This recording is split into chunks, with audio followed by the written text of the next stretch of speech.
Toyota Hilux Vigo tahun 2008. Sekitar umur dia kita anggarkan. Okey, Hilux ni ada masalah di bahagian meter.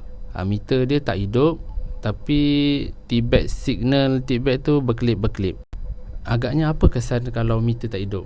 Antara kesannya, pertama, kita tak tahulah minyak berapa banyak dalam tangki, kemudian temperature. Yang ketiganya, speed lah. Kalau kita bawa tiba-tiba lalu ES, dah kena, kalau lebih had laju dah kena saman lah.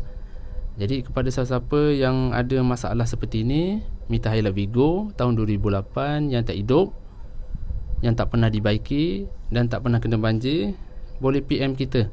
Jika sahabat-sahabat ada plan untuk beraya di Selangor dan ada masalah seperti ini, boleh PM kita buat booking slot. Kalau tak ada kesempatan, kalau jauh boleh post. Assalamualaikum, kita jumpa lagi.